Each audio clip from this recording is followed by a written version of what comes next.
So yun mga master, magandang umaga sa atin lahat. Ang ngayong araw, ipapakita ko sa inyo kung paano mag-renew ng Provisional Authority o yung tinatawag na PA para sa TNVS.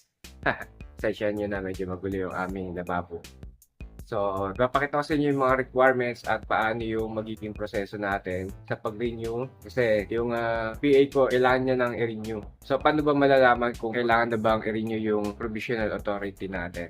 So, 1 month before, kailangan ma-renew na siya. So, halimbawa, ang expiration ng PA mo is November 15. So, ngayon, October 15, kailangan mo nang i-renew yung iyong PA. So, alam naman natin lahat mga master na yung LTFRB East Avenue, diba, nagkaroon ng sunog yata, nakarun doon. So, ang kanilang nilipatan nila ay yung dito sa may Regalado. So, doon tayo pupunta ngayon para mag-renew ng PA. So, papakita ko sa inyo yung mga requirements bago tayo pumunta doon. Alright. So, ito mga master yung kailangan natin para mag-renew ng PA. So, unang-una is yung motion for extension of provisional authority. Yan. So, 4 na kopya yan mga master. Kailangan notarized yan. So, ang sunod dyan mga master, verification and certification of non-forum shopping. Lagi magkasama yung dalawa na yan. Tapos yung ating lumang PA. So, ipapakita ko dito. August 15 yung kanyang release date. 1 month before. Today is October 15.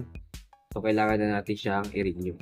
So, next nga ay yung updated ORCR. And then, updated PAMI. Ito yung Passenger Personal Accident Insurance. Tapos, syempre, ID ng may-ari ng sasakyan o yung operator mo na may 3 pirma. Hindi ko sure kung may 3 pirma kailangan o wala, pero pinapirmahan na lang. So, yun lang mga master ang kailangan. So, kailangan niyang naka-folder na long and then merong ganito na nakasulat. Case number, motion for extension of provisional authority, then yung may-ari ng sasakyan. So, maya-maya diretso na tayo sa LTFRB. So, ayun na nga mga master, no? Nandito na tayo sa kalsada. Punta na tayo ng LTFRB. So, awit lang mga master. Hindi nakisama ang panahon.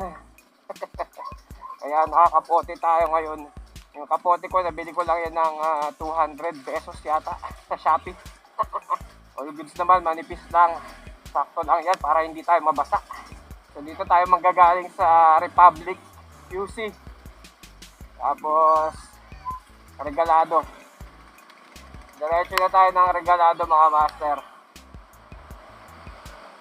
Alright, dito tayo mga master. LTFRB, NCR. Ayan o. Kung nakikita ba? Ayan, LTFRB, NCR. So itong way na to mga master is papunta ng SM Fairview. And then yung kabila naman, pwede ka pumunta ng Quezon Ave. Alright. So dito tayo magpapark. Alam naman ng mga gwardiya yan. Diba?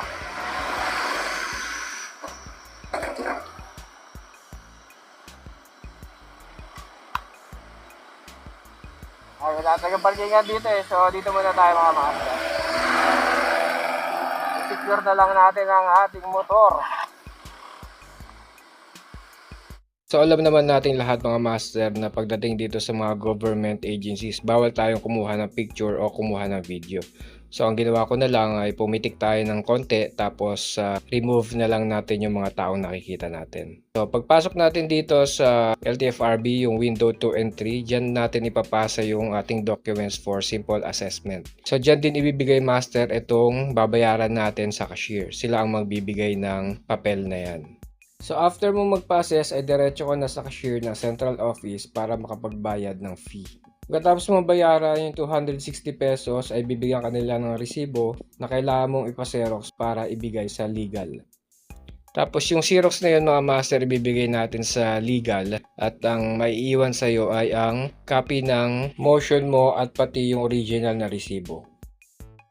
So ayun mga master, tapos na agad yung transaction natin kay LTFRB NCR. So, napakabilis lang mga master from the start na nakarating tayo sa LTFRB ng I think mga 9:28 AM. Natapos tayo doon, wala pang 10:20. 10:18 yata yun kung di ako nagkakamali. So, wala pa isang oras, no? Basta kompleto lang yung requirements mo. Yung sinabi ko nga, yung motion for extension, certification, yung sa forum shopping, ORCR, updated PAMI, at saka yung ID. Tsaka dapat nga naka-folder.